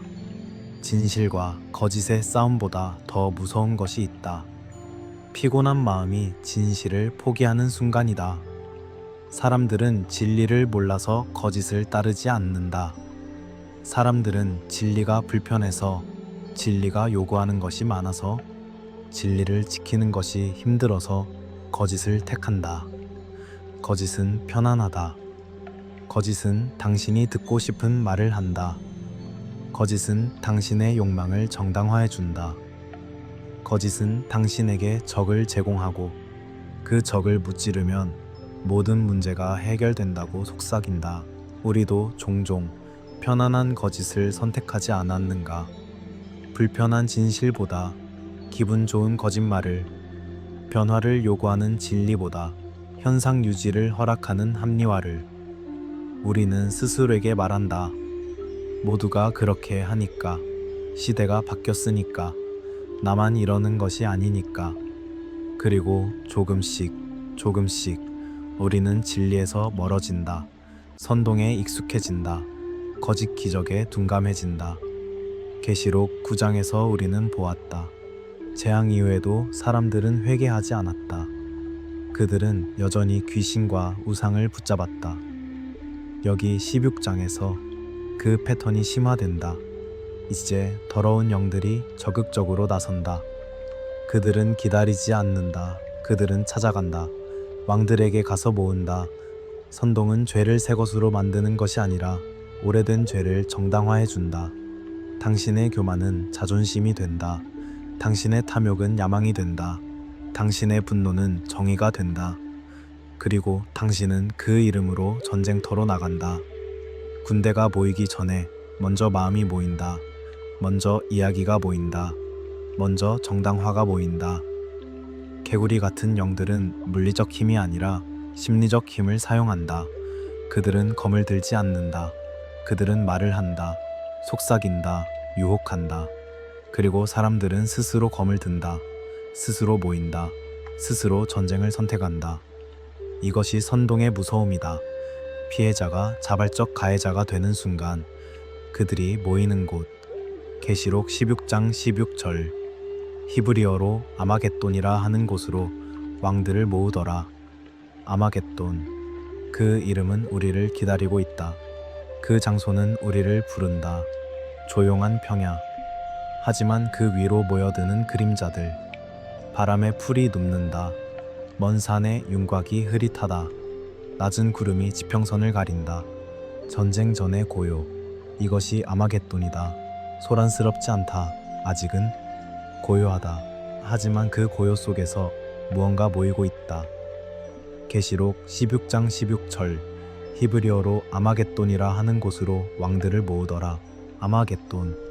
이 이름은 히브리어 하르 메으깃도, 즉 메으깃도 산 혹은 메으깃도 언덕을 가리킨다고 전해진다. 메으깃도. 고대 이스라엘 북부의 도시. 이스라엘 골짜기를 내려다보는 전략적 요충지. 그곳은 역사의 길목이었다. 북쪽에서 남쪽으로, 동쪽에서 서쪽으로 가는 길들이 교차하는 지점. 무역로, 군사로, 제국들이 지나가는 통로. 메으깃에서 전투가 있었다. 여러 번. 사사 시대에 드보라와 바락이 가나안 왕 야빈의 군대를 이스라엘 골짜기에서 무찔렀다. 요시야 왕이 애굽의 바로 느고와 싸우다 메으깃도에서 죽었다. 역대하 35장. 요시야가 그를 막으려고 나갔다가 메으깃도 골짜기에서 치명상을 입었다. 이스라엘의 선한 왕이 쓰러진 곳, 애도의 장소, 상실의 기억. 메으깃도는 전쟁의 상징이 되었다. 충돌의 장소, 결정적 싸움의 무대. 하지만 계시록이 아마겟돈을 언급할 때 그것은 단순히 고대 전쟁터의 재현을 의미하지 않는다. 메으깃도 산이라는 지명 자체도 지리적으로 정확하지 않다. 메깃도는 평야 위의 언덕이지 큰 산이 아니다. 이것은 계시록이 문자적 지리보다 상징적 의미를 강조한다는 신호다. 아마겟돈은 장소이면서 동시에 개념이다. 성경은 왜 마지막 충돌의 이미지를 특정 지명과 연결하는가? 왜 추상적으로 말하지 않고 메으깃도라는 이름을 사용하는가? 왜냐하면 인간 역사는 늘 길목에서 충돌해 왔기 때문이다. 구체적 장소에서 구체적 선택들이 이루어졌기 때문이다. 메으깃도가 그랬듯이 아마겟돈도 선택의 장소다. 모이는 장소다. 결정의 장소다. 모인다. 이 동사를 천천히 씹어보자. 계시록 16장 14절과 16절은 반복한다. 그들을 모으더라. 왕들을 모으더라. 모임, 집결, 수렴. 마지막은 돌발이 아니라 집결이다. 갑자기 폭발하는 것이 아니라 오랜 흐름이 한 점으로 모이는 것이다. 강물이 바다로 흘러가듯 역사의 모든 갈등이 한 곳으로 모인다. 모든 반역이 한순간으로 모인다.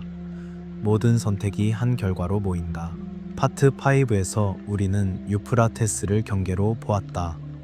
에덴의 강, 언약의 선, 제국의 무대. 경계는 나누는 것이다. 안과 밖을 구분하는 것이다. 하지만 아마겟돈은 경계의 반대다. 아마겟돈은 모으는 것이다. 흩어진 것을 한 곳에 모으는 것이다. 경계는 무너질 때 갈등이 아니라 결정이 온다. 더 이상 나눌 수 없는 순간, 더 이상 미룰 수 없는 순간, 모든 것이 드러나는 순간. 전쟁의 본질은 무엇인가? 우리는 흔히 전쟁을 군사적 충돌로 생각한다. 군대, 무기, 전략.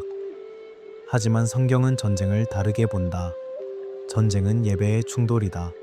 무엇을 숭배했는가? 무엇을 최종 가치로 삼았는가?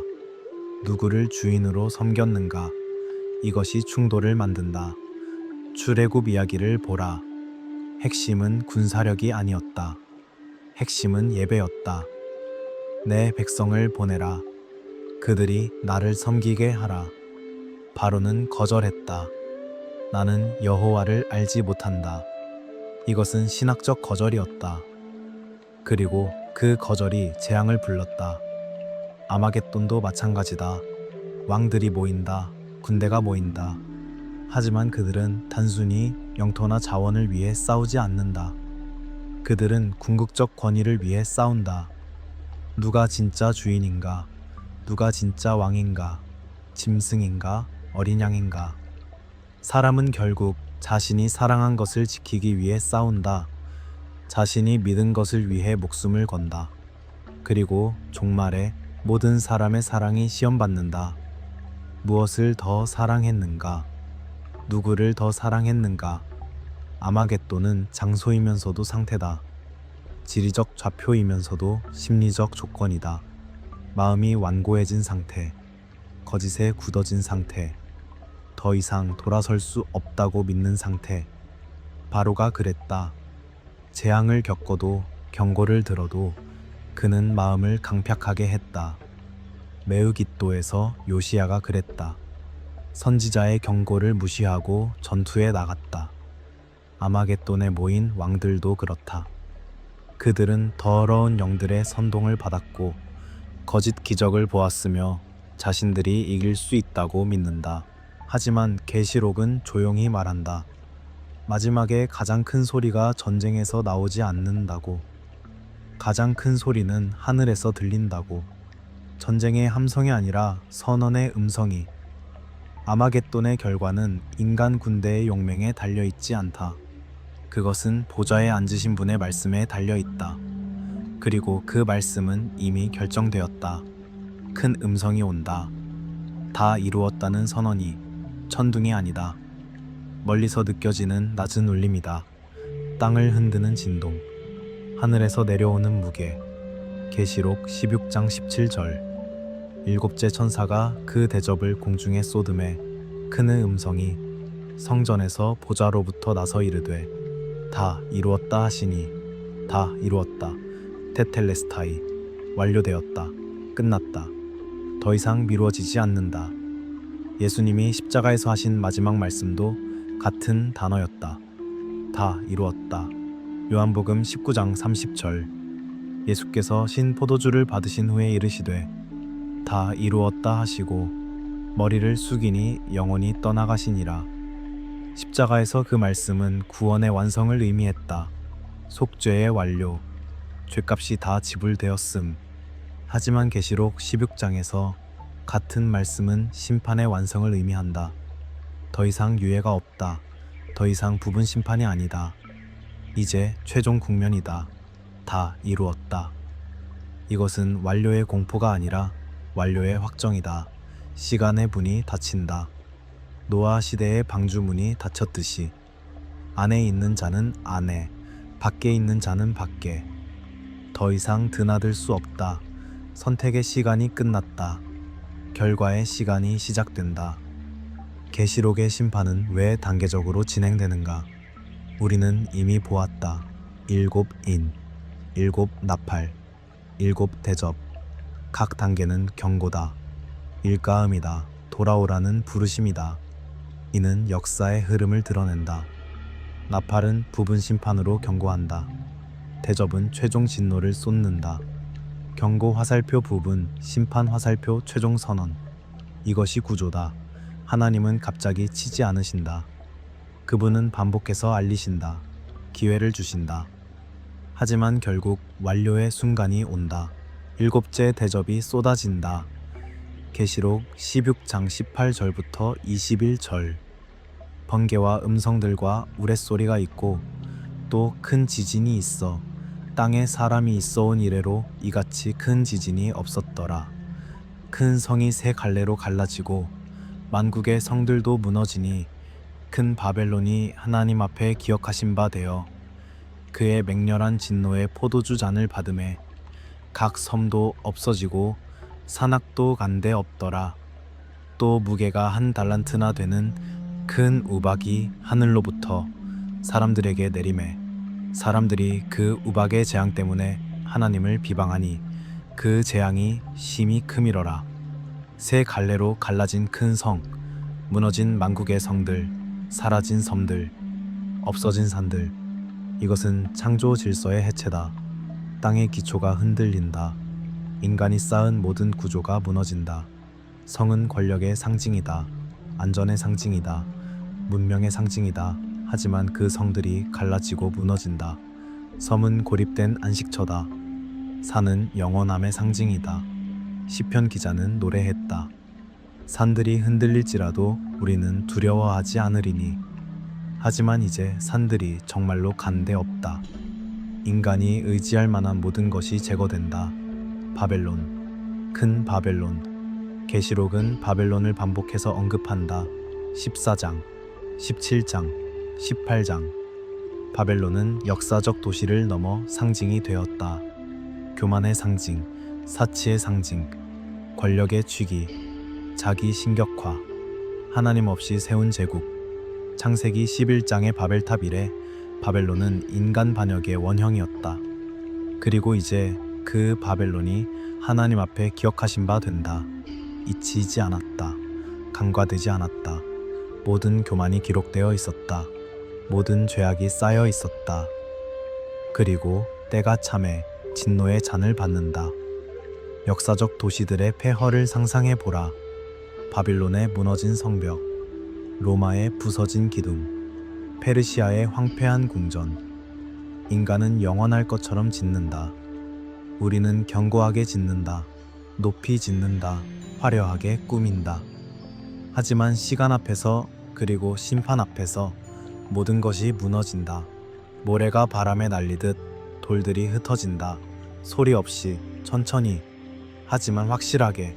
계시록 9장에서 우리는 보았다. 회개하지 않음. 재앙 후에도 사람들은 우상을 붙잡았다. 여기 16장에서 그 패턴은 끝까지 간다. 21절. 사람들이 그 우박의 재앙 때문에 하나님을 비방하니. 재앙을 겪으면서도 그들은 하나님을 비방한다. 돌아서지 않는다. 인정하지 않는다. 오히려 원망한다. 저주한다. 종말은 죄가 처음 생기는 날이 아니다. 종말은 죄가 끝까지 가는 날이다. 완고함이 절정에 이르는 날이다. 청자여, 조용한 질문을 남긴다. 나는 무엇을 놓지 못하고 있었나? 재앙이 와도 내가 붙잡을 우상은 무엇인가? 무너지는 세계 속에서 내가 비방할 대상은 누구인가? 아니면 나는 돌아설 수 있는가? 무릎 꿇을 수 있는가? 손을 놓을 수 있는가? 금속성 충돌 소리는 없다. 유리 깨지는 날카로움도 없다. 다만 모래가 무너지는 소리. 부드럽지만 멈출 수 없는 분께. 계시록의 심판은 요란하지 않을 수 있다. 그것은 조용할 수 있다. 하지만 그 조용함이 오히려 더 무섭다. 왜냐하면 그것은 확정이기 때문이다. 변경 불가능, 되돌릴 수 없는. 시간의 문이 닫히는 순간 이야기는 전쟁으로 끝나지 않는다.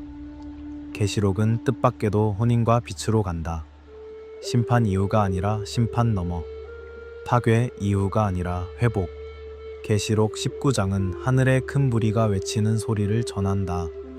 할렐루야, 구원과 영광과 능력이 우리 하나님께 있도다. 그의 심판은 참되고 의로우시도다. 심판은 끝이 아니다. 심판은 정하다. 새로운 시작을 위한 청소다.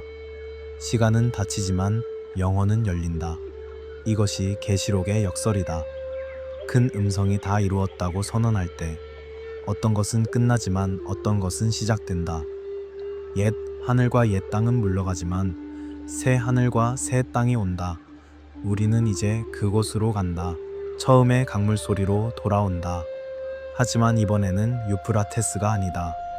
이것은 생명수의 강이다. 계시록 22장 1절. 또 그가 수정같이 맑은 생명수의 강을 내게 보이니 하나님과 및 어린 양의 보좌로부터 나와 길 가운데로 흐르더라. 물은 다시 흐른다. 하지만 이제 그것은 경계가 아니다. 그것은 생명이다. 치유다. 영원한 흐름이다. 계시록은 파괴로 끝나지 않는다. 이것이 중요하다. 많은 사람이 계시록을 종말의 공포로 기억한다. 일곱인, 일곱 나팔, 일곱 대접, 짐승과 용과 거짓 선지자, 아마겟돈의 전쟁, 무너지는 바벨론. 하지만 계시록의 마지막 두 장은 전혀 다른 풍경을 보여준다. 새 하늘과 새 땅, 새 예루살렘. 하나님이 사람과 함께 거하심.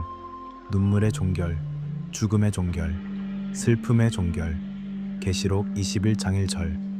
또 내가 새 하늘과 새 땅을 보니 처음 하늘과 처음 땅이 없어졌고 바다도 다시 있지 않더라. 새 하늘과 새 땅. 이것은 수리된 것이 아니다. 이것은 새로운 창조다.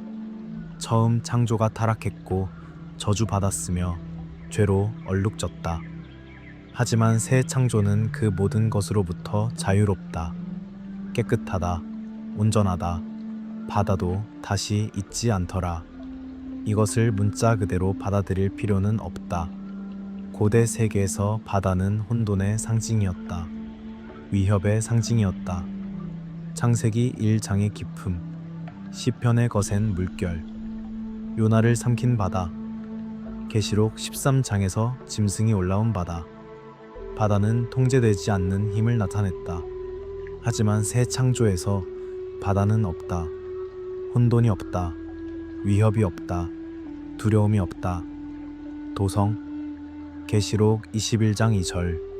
또 내가 보매 거룩한 성 새 예루살렘이 하나님께로부터 하늘에서 내려오니 그 준비한 것이 신부가 남편을 위하여 단장한 것 같더라.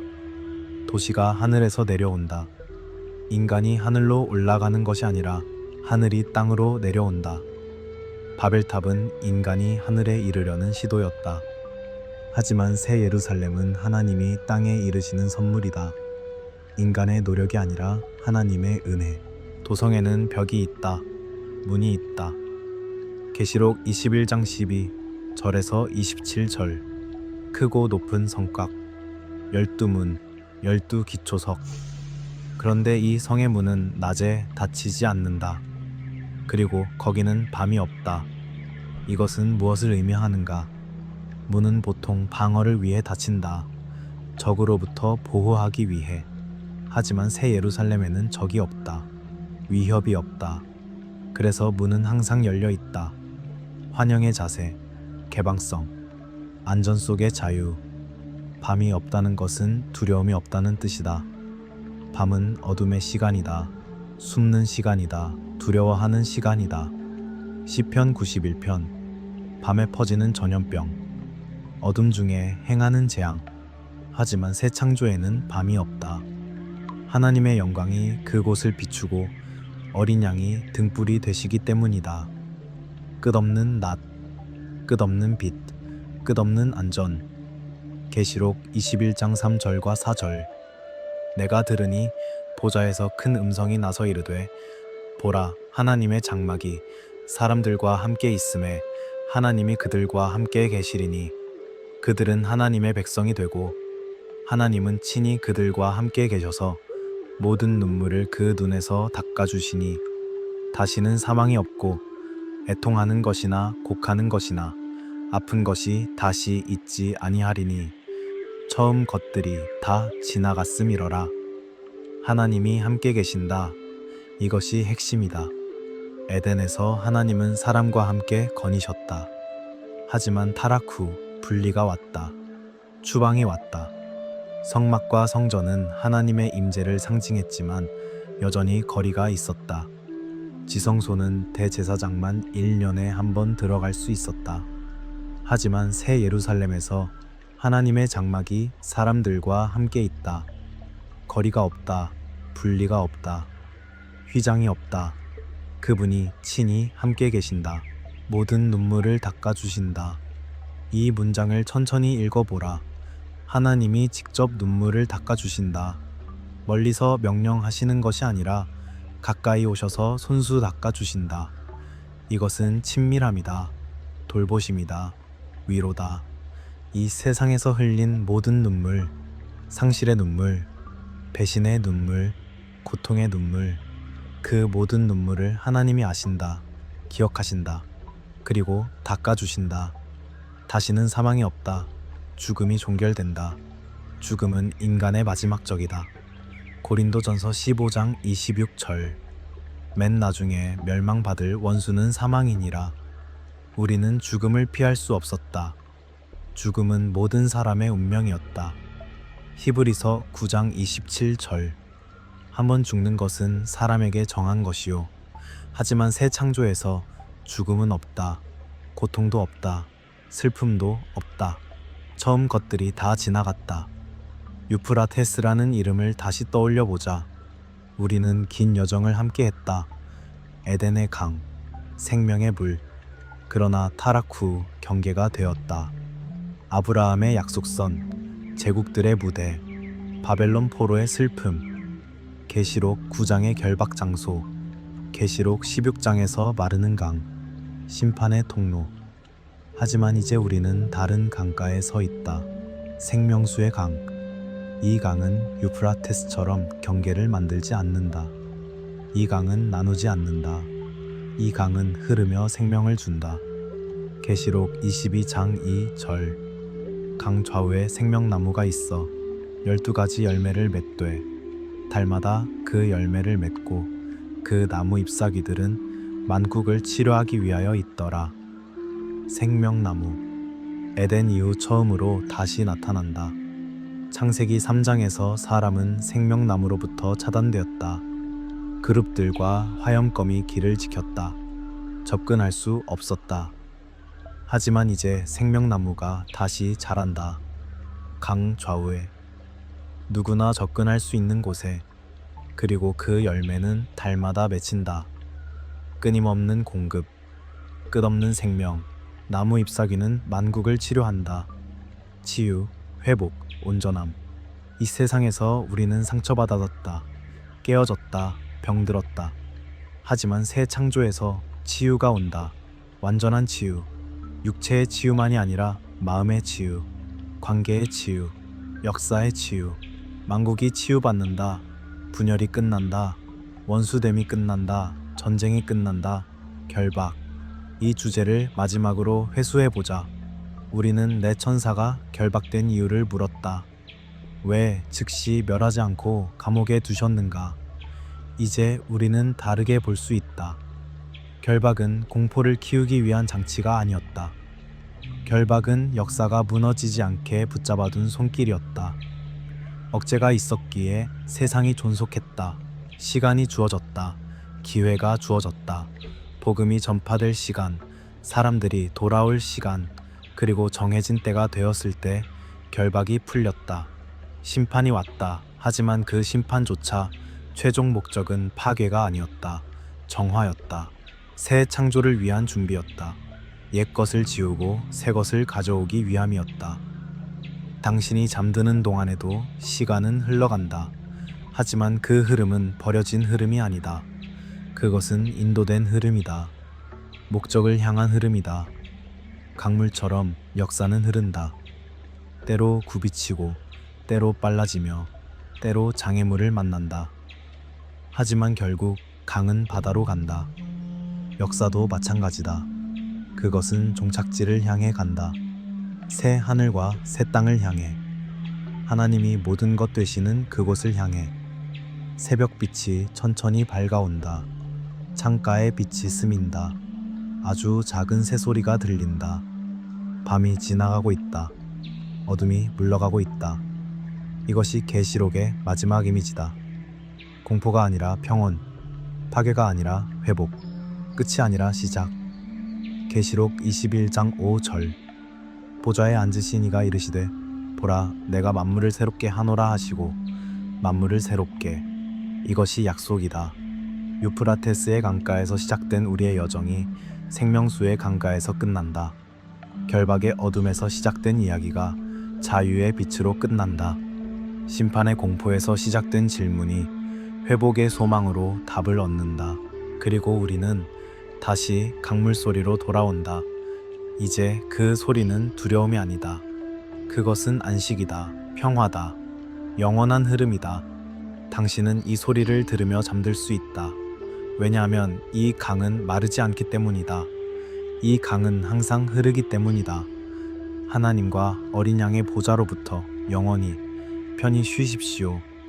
새로운 아침이 올 것입니다. 그리고 언젠가 마지막 아침도 올 것입니다. 눈물 없는 아침, 죽음 없는 아침, 밤이 다시 오지 않는 아침. 그때까지 우리는 이 강물 소리를 기억합니다. 생명의 소리를, 치유의 소리를, 약속의 소리를. 안녕히 주무십시오.